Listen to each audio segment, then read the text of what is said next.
ನನಗೆ ತುಂಬಾ ಹಸುವಾಗ್ತಿದೆ ಮಾತೆ. ಅಕ್ಕಪಕ್ಕ ಏನೂ ಇಲ್ಲ, ಹಸುವು ತಡೆಯೋಕಾಗ್ತಿಲ್ಲ. ಅದಕ್ಕೆ ಭೋಜನ ಸಾಮಗ್ರಿಗಳನ್ನ ಜೊತೆಗೆ ತಗೊಂಡ್ ಬಂದಿದ್ದೀನಿ. ದಯವಿಟ್ಟು ಇದನ್ನ ಬೇಯಿಸ್ಕೊಡಿ. ಅದನ್ನ ತಿಂದು ಹಸುವನ್ನು ನೀಗಿಸ್ಕೋತೀನಿ.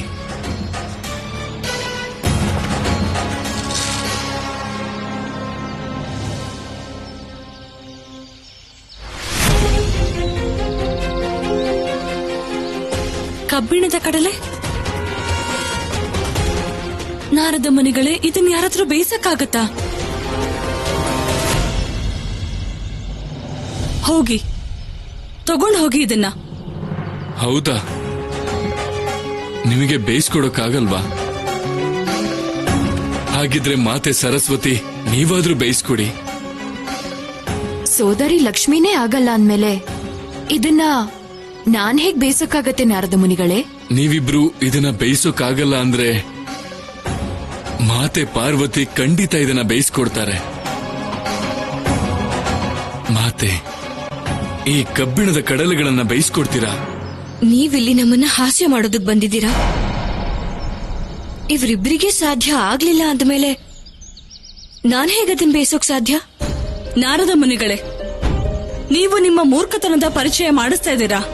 ಈ ಕಬ್ಬಿಣದ ಕಡಲೆ ಹಿಡ್ಕೊಂಡು ನೀವಿಡೀ ಪ್ರಪಂಚ ಎಲ್ಲ ಸುತ್ತಾಡಿದ್ರು ಕೂಡ ಇದನ್ನ ಯಾರೂ ಬೇಯಿಸಕ್ಕಾಗಲ್ಲ. ಇಲ್ಲ ಮಾತೆ, ನನಗನ್ಸುತ್ತೆ ಮಹಾಸತಿ ಅನಸೂಯ ಈ ಆಗದೆ ಇರೋ ಕೆಲ್ಸನ ಅವರು ಖಂಡಿತ ಮಾಡ್ತಾರೆ. ನಾನು ಕೇಳಿದ್ದೀನಿ, ಅವರು ತ್ರಿಮೂರ್ತಿಗಳನ್ನ ಸಂತಾನ ರೂಪದಲ್ಲಿ ಪ್ರಾಪ್ತಿ ಮಾಡ್ಕೊಳ್ಳೋಕೆ ತಪಸ್ ಮಾಡ್ತಾ ಇದ್ದಾರೆ.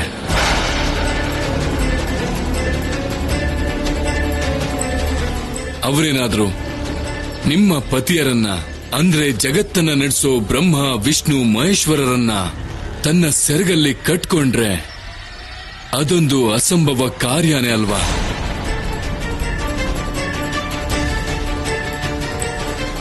ಇಂಥ ದೊಡ್ಡ ಅಸಂಭವ ಕಾರ್ಯ ಮಾಡುವಂತ ಮಹಾಸತಿ ಅನಸೂಯಾಗೆ ಕಬ್ಬಿಣದ ಕಡಲೆ ಬೇಯಿಸೋದು ಎಂತ ದೊಡ್ಡ ಕೆಲಸ.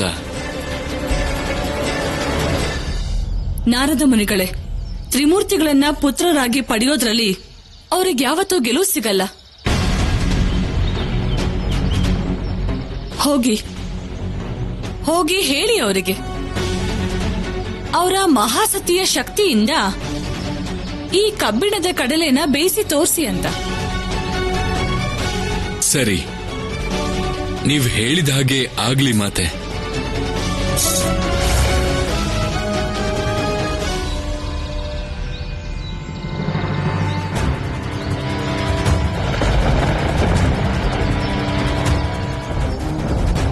ಓಂ ನಮಃ ಶಿವಾಯ.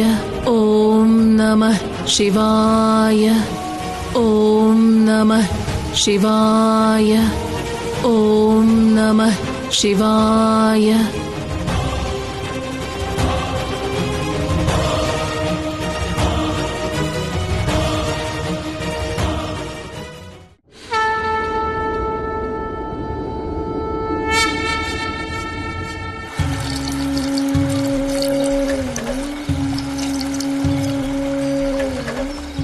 ಒಂದೂವರೆ ಕೋಟಿ ಮಂತ್ರಗಳನ್ನ ಜಪಿಸುವಂಥ ನನ್ನ ಸಂಕಲ್ಪ ನಿರ್ವಿಘ್ನವಾಗಿ ಪೂರ್ಣವಾಗಿದೆ. ಈಗ ನೀವು ತ್ರಿಮೂರ್ತಿಗಳು ನನ್ನ ಸಂತಾನವಾಗಿ ಜನಿಸಿ ನನ್ನ ಇನ್ನೊಂದು ಸಂಕಲ್ಪ ಪೂರ್ತಿ ಮಾಡಬೇಕಾಗಿದೆ. ನನಗೆ ಗೊತ್ತಿದೆ, ನಾನು ಅಸಂಭವ ಸಂಕಲ್ಪದ ಕನಸು ಕಂಡಿದ್ದೀನಿ. ಆದ್ರೆ ಅವತ್ತು ನೀವು ನನ್ನನ್ನ ಇದೇ ಜಾಗದಲ್ಲಿ ಅಮ್ಮ ಅಂತ ಪ್ರೀತಿಯಿಂದ ಕರೆದ್ರಿ. ಒಬ್ಬ ತಾಯಿ ತನ್ನ ಮಗನಿಗೆ ಋಣದ ಭಾರವನ್ನಲ್ಲ, ಆಶೀರ್ವಾದದ ಕವಚ ಕೊಡಬೇಕು ತಾಯಿ. ಅದೇ ಕ್ಷಣ ನಿಮ್ಮನ್ನ ಪುತ್ರ ರೂಪದಲ್ಲಿ ಪಡೆಯುವಂಥ ನನ್ನ ಆಸೆ ಮನಸ್ಸಲ್ಲಿ ತುಂಬಿಕೊಳ್ತು.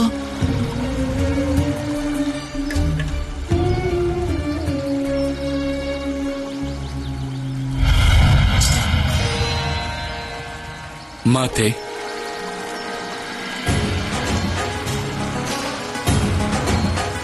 ಮಹಾಸತಿ ಅನಸೂಯಾಗೆ ನಾರದನ ಪ್ರಣಾಮಗಳು. ಇಡೀ ಬ್ರಹ್ಮಾಂಡವನ್ನೇ ತಿರುಗುವಂಥ ದೇವಋಷಿ ಇಲ್ಲಿಗೆ ಬಂದ ಕಾರಣ? 2 ಕಾರಣ ಇದೆ ಮಾತೆ. ಮೊದಲನೇದು ಈ ಮಹಾಸತಿಯ ದರ್ಶನ, ಹಾಗೆ ನಿಮ್ಮ ತಪಸ್ಸಿನ ಚರ್ಚೆ 3 ಲೋಕದಲ್ಲೂ ಆಗ್ತಾ ಇದೆ. 2ನೇದು ನನ್ನ ಹಸಿವು. ನಿಮಗೆ ಅರ್ಥ ಆಗಿರ್ಬೋದು ನಾನು ಯಾಕೆ ಬಂದಿದ್ದೀನಿ ಅನ್ನೋದು. ನನಗೆ ಅರ್ಥ ಆಗ್ಲಿಲ್ಲ. ಏನಂದ್ರೆ ನನಗಿವತ್ತು ಭೋಜನಕ್ಕೆ ಕಡಲೆ ತಿನ್ಬೇಕು ಅನ್ನೋ ಮಹದಾಸೆ ಆಗಿದೆ. ಮತ್ತಿದ್ರಲ್ಲಿ ಸಮಸ್ಯೆ ಏನು? ಸಮಸ್ಯೆ ಏನಂದ್ರೆ ಯಾರಾದ್ರೂ ಬೇಯಿಸ್ಕೊಟ್ರಷ್ಟೇ ತಿನ್ನೋಕ್ಕಾಗೋದಲ್ವಾ? ಆಶ್ಚರ್ಯವಾಗಿದೆ. ಯಾರೋ ನಿಮ್ಗೆ ಕಡ್ಲೆ ಬೇಯಿಸ್ಕೊಟ್ಟಿಲ್ವಾ? ಕೊಡಿ, ಇಲ್ಲಿ ಕಡ್ಲೆನ ನಾನ್ ಬೇಯಿಸ್ಕೊಡ್ತೀನಿ.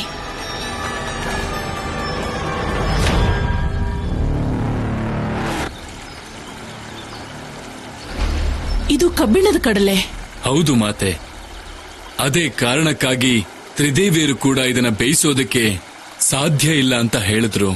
ಇಲ್ಲ ದೇವಋಷಿ, ಅವರು ತ್ರಿದೇವಿಯರು. ಅವ್ರ ಹತ್ರ ಅಪಾರವಾದ ಶಕ್ತಿ ಇದೆ. ಮನಸ್ ಮಾಡಿದ್ರೆ ಅವ್ರು ಬೇಯಿಸ್ಬೋದಿತ್ತು. ಆದ್ರೆ ಅವರು ಬೇಯಿಸ್ಕೊಡ್ಲಿಲ್ವಲ್ಲ. ಯಾವಾಗ ನನಗೆ ಹಸುವು ತಡೆಯೋಕೆ ಆಗ್ಲಿಲ್ವೋ ಆಗ ನಾನವ್ರಿಗೆ ಹೇಳ್ದೆ, ನಾನಿದನ್ನ ತಗೊಂಡು ಮಹಾಸತಿ ಅನಸೂಯ ಹತ್ರ ಹೋದ್ರೆ ಅವ್ರಿದನ್ನ ಖಂಡಿತ ಬೇಯಿಸ್ಕೊಡ್ತಾರೆ ಅಂದೆ. ಆಗವರು ಹಾಸ್ಯ ಕೂಡ ಮಾಡಿದ್ರು. ನೀವ್ ನನ್ನ ಕ್ಷಮಿಸಿ ಮಾತೆ. ನಾನು ತ್ರಿದೇವಿಯರ ಮುಂದೆ ನಿಮ್ ಹೆಸರನ್ನ ಹೇಳ್ಬಾರ್ದಾಗಿತ್ತು. ಆದ್ರೆ ಬಿಲ್ಲಿಂದ ಹೊರಟ ಬಾಣ, ನಾಲಿಗೆಯಿಂದ ಹೊರಟ ಮಾತು ಒಂದು ಸಲ ಹೊರಟ ಮೇಲೆ ಮತ್ತೆ ಹಿಂದಕ್ಕೆ ಬರೋಕೆ ಸಾಧ್ಯನೇ ಇಲ್ಲ.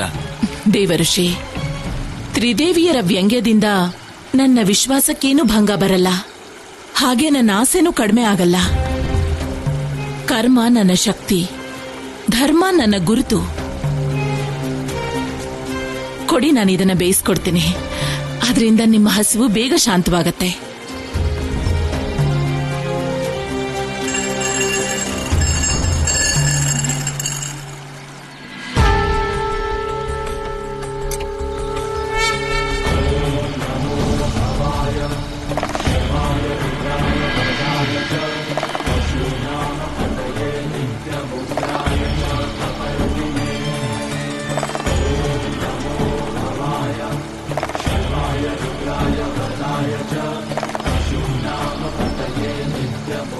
ಅದ್ಭುತ ಮಾತೆ, ನೀವು ನಿರೂಪಿಸ್ಬಿಟ್ರಿ.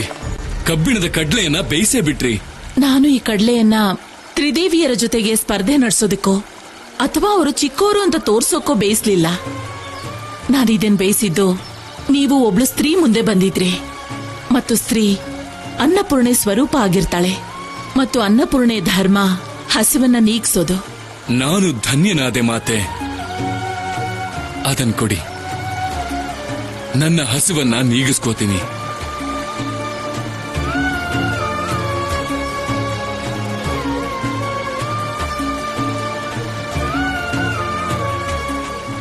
ಈಗ ಅನುಮತಿ ಕೊಡಿ.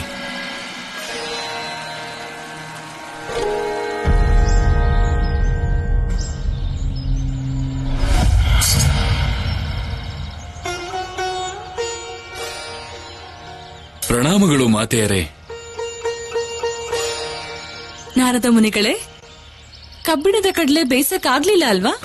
ಆ ಸತಿ ಅನಸೂಯೆಗೆ ಈ ಕೆಲ್ಸನ ನಾವೇ ಮಾಡಕ್ಕಾಗ್ಲಿಲ್ಲ ಅಂದ್ಮೇಲೆ ಆ ಮಹಾಸತಿ ಅನಸೂಯ ಹೇಗ್ ಬೇಯಿಸಕ್ ಸಾಧ್ಯ ಆಗತ್ತೆ? ಕ್ಷಮಿಸಿ ಮಾತೆಯರೇ, ನನ್ನ ಮನಸ್ಸಿಂದ ಈ ಮಾತನ್ನು ಹೇಳ್ತಾ ಇದ್ದೀನಿ. ಸತ್ಯ ನೀವು ಅಂದುಕೊಂಡಿದ್ದಕ್ಕಿಂತ ವಿಭಿನ್ನವಾಗಿದೆ. ಮಹಾಸತಿ ಅನಸೂಯ ಕಬ್ಬಿಣದ ಕಡ್ಲೆಯನ್ನ ಬೇಯಿಸ್ಕೊಟ್ರು.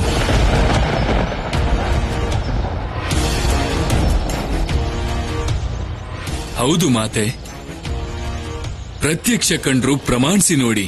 ಇದನ್ ತಗೊಳ್ಳಿ.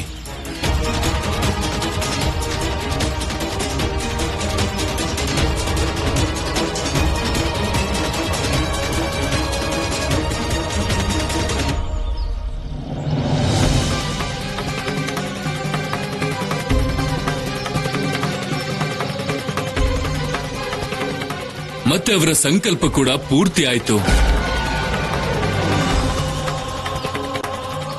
ಅವರು ನಿಮ್ಮ ಮೂವರಿಗೂ ಒಂದು ಎಚ್ಚರಿಕೆಯ ಸಂದೇಶ ಕಳಿಸಿದ್ದಾರೆ. ಸಂದೇಶನ? ಮಹಾಸತಿ ಅನಸೂಯ ಏನ್ ಹೇಳಿದ್ರು ಅಂದ್ರೆ, ಅವರು ಹೇಗೆ ಈ ಕಬ್ಬಿಣದ ಕಡ್ಲೆಯನ್ನ ಬೇಯಿಸಿದ್ರೋ ಅದೇ ತರ ಅವರು ತ್ರಿಮೂರ್ತಿಗಳನ್ನ ಮಕ್ಕಳಾಗಿ ಪಡೆದು ನಿರೂಪಿಸ್ತಾರಂತೆ.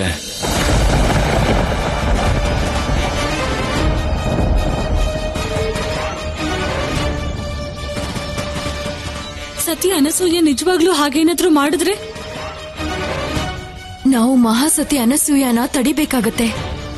ಮಹಾಸತಿ ಅನಸೂಯಗೆ ವಾಸ್ತವದ ಪರೀಕ್ಷೆ ಇನ್ನೂ ಬಾಕಿ ಇದೆ.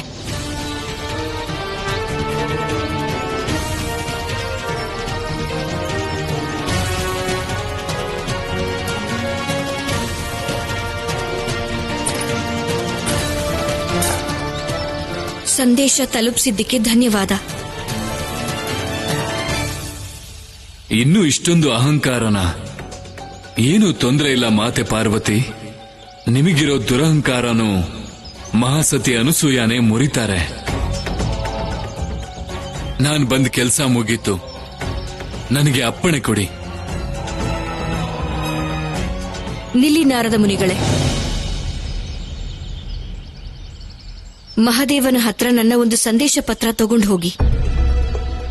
ಹಾಗೆ ಅವ್ರಿಗೆ ಹೇಳಿ, ಈ ಸಂದೇಶ ಅವ್ರಿಗೆ ಮಾತ್ರ ಅಲ್ಲ, ಇದು ತ್ರಿಮೂರ್ತಿಗಳಿಗೂ ಕೂಡ.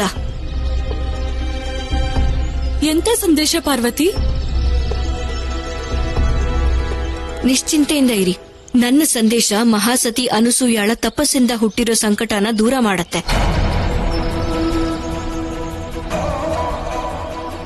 ಈಗ ಮಹಾಸತಿ ಅನಸೂಯ ಇನ್ನೊಂದು ಪರೀಕ್ಷೆನ ಎದುರಿಸಲೇಬೇಕು.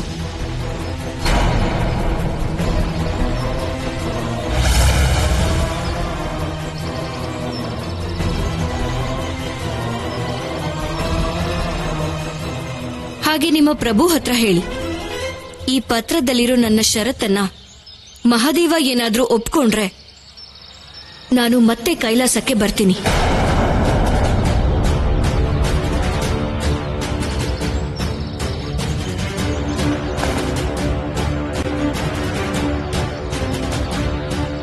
ನಿಮ್ಮ ಇಚ್ಛೆಯಂತೆ ಆಗ್ಲಿ ಮಾತೆ.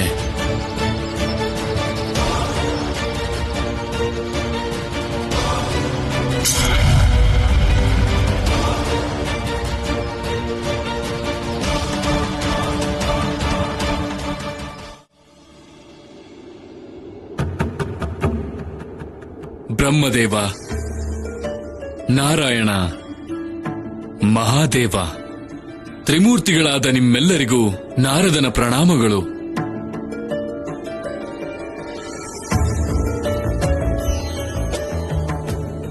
ಪ್ರಭು, ಮಾತೆ ಪಾರ್ವತಿ ಎಲ್ಲಾ ಸಮಸ್ಯೆಗಳಿಗೂ ಪರಿಹಾರನ ಅವರೇ ಹುಡುಕಿದ್ದಾರೆ.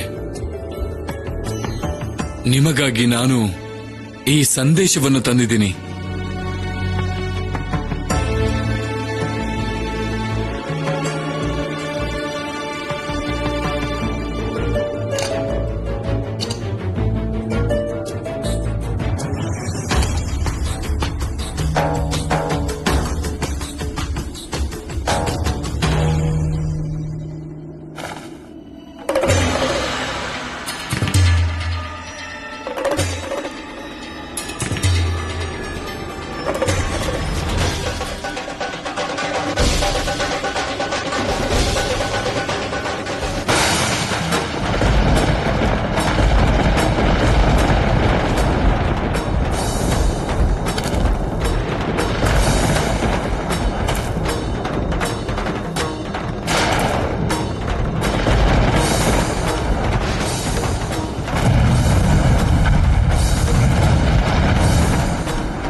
ಇದೆಂತ ಪರಿಹಾರ?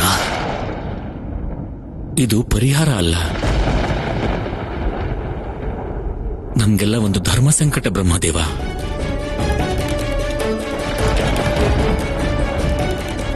ಇದು ತ್ರಿದೇವಿಯರಿಂದ ಶುರುವಾಗಿರೋ ಸಮಸ್ಯೆ. ಈ ಪತ್ರದಲ್ಲಿರೋದನ್ನ ನಾವು ಒಪ್ಕೊಂಡ್ಬಿಟ್ರೆ ನಮ್ಮ ಅಸ್ತಿತ್ವ ಹಾಗೂ ಕರ್ತವ್ಯ ಎರಡರ ಸಾರ್ಥಕತೆ ಬಗ್ಗೆನೂ ಪ್ರಶ್ನೆ ಬರುತ್ತೆ. ಈ ಪ್ರಸ್ತಾಪವನ್ನೇನಾದ್ರೂ ಒಪ್ಕೊಂಡ್ರೆ ಬಹಳ ದೊಡ್ಡ ತೊಂದರೆಗೆ ಆಹ್ವಾನ ಕೊಟ್ಟಂಗೆ. ಮಹಾದೇವ, ಇಂಥ ಕಠಿಣವಾದ ಪರಿಸ್ಥಿತಿಯಲ್ಲಿ ನೀವೇ ಏನಾದ್ರೂ ದಾರಿ ತೋರಿಸಿ. ಅಮೃತ ಬಂಧನವಾದಾಗೆಲ್ಲ ಅದರ ವಿಷ ನನ್ನ ಪಾಲಿಗೆ ತಾನೇ ಬರುತ್ತೆ. ಈ ಸಲ ಹಾಲದ ಪ್ರಸ್ತಾಪ ನನ್ನ ಪತ್ನಿ ಪಾರ್ವತಿಯಿಂದ ಬಂದಿದೆ. ನನ್ನ ಅರ್ಧಾಂಗಿಯೇ ಕಳಿಸಿದಾಳೆ. ಅದಕ್ಕೆ ಗೌರವ ಕೊಡ್ಲೇಬೇಕಲ್ವಾ?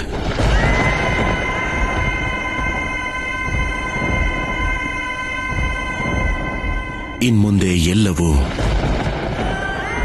ಮೊದಲಿನ ಹಾಗಿರೋದಿಲ್ಲ ಅಂತ ಗೊತ್ತಿದ್ದು ಕೂಡ ನಾನು ಈ ವಿಷವನ್ನ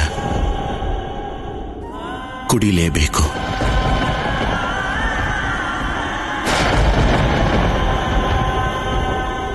ಮಹಾದೇವ ಕೈಲಾಸಕ್ಕೆ ಬರಬೇಕು ಅಂತ ಹೇಳಿದಾರ?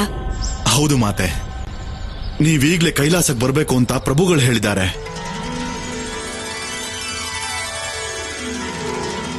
ದೇವಿ ಪಾರ್ವತಿ ಕೈಲಾಸಕ್ಕೆ ಬರ್ಬೇಕು ಅಂದ್ರೆ ಮಹಾದೇವ ಪಾರ್ವತಿಯ ಮಾತುಗಳನ್ನ ಒಪ್ಲೇಬೇಕಾಗತ್ತೆ. ಮಾತೆ, ಪ್ರಭುಗಳು ಪಾರ್ವತಿ ಮಾತೆಯ ಮಾತುಗಳನ್ನು ಒಪ್ಕೊಂಡಿದ್ದಾರೆ. ಬ್ರಹ್ಮ ವಿಷ್ಣು ಕೂಡ ಇದನ್ನು ಒಪ್ಕೊಂಡಿದ್ದಾರೆ. ಈಗ್ಲಾದ್ರೂ ಬರ್ತಿರಲ್ವಾ ಮಾತೆ?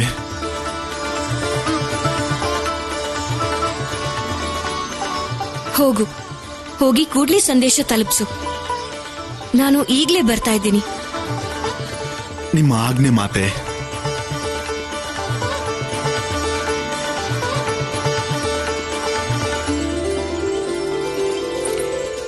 ಈಗ ಮುರಿಯತ್ತೆ ಆ ಲೋಹ ಬೇಯಿಸಿದ ಮಹಾಸತಿ ಅನಸೂಯಳ ಅಹಂಕಾರ.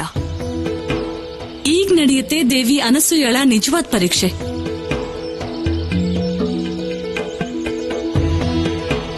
ನಾನು ಈ ಕೂಡ್ಲೆ ಕೈಲಾಸಕ್ಕೆ ಹೊರಡ್ತೀನಿ. ಅವಶ್ಯವಾಗಿ.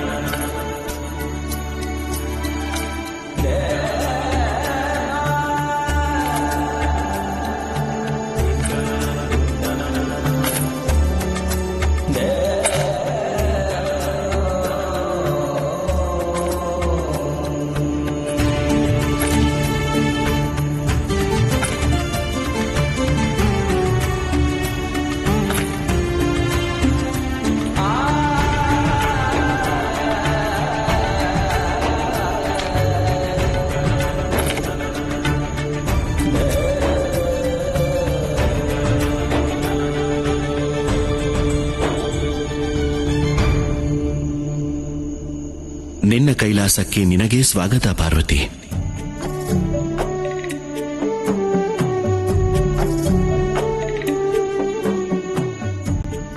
ಸಿಟ್ಟು ಮಾಡ್ಕೊಂಡು ಹೋಗಿದ್ದೇನೋ ನಿಜ, ಆದ್ರೆ ನನಗೆ ನಿಮ್ಮನ್ನ ಬಿಟ್ಟಿರೋದಕ್ಕೆ ಸಾಧ್ಯ ಆಗ್ಲಿಲ್ಲ. ನಾನು ಪ್ರತಿ ಕ್ಷಣನೂ ಈ ಒಂದು ಘಳಿಗೆಗೋಸ್ಕರ ಕಾಯ್ತಾ ಇದ್ದೆ. ನೀವ್ ಯಾವಾಗ ನನ್ನ ಕರೀತೀರೋ, ನಾನು ಯಾವಾಗ ಬರ್ತೀನೋ ಅಂತ.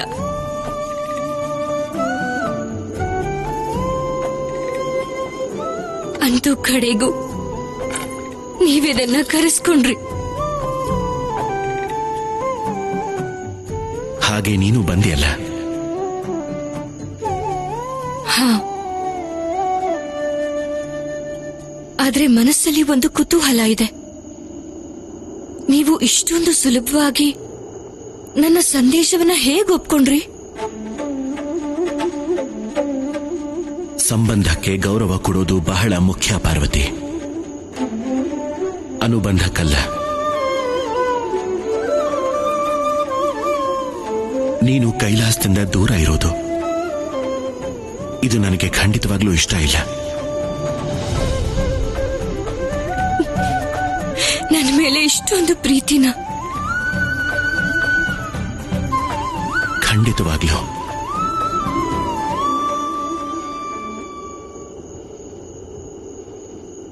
ನಿನ್ನಲ್ಲೇನೋ ಕೊರತೆ ಇದೆ ಅಂತ ಹೇಳಿ ನಿನ್ನ ಮನಸ್ಸಿಗೆ ನೋವು ಕೊಟ್ಬಿಟ್ಟೆ. ಅದಕ್ಕೆ ನಾನು ನಿನ್ನ ಕ್ಷಮೆ ಕೇಳ್ತೀನಿ.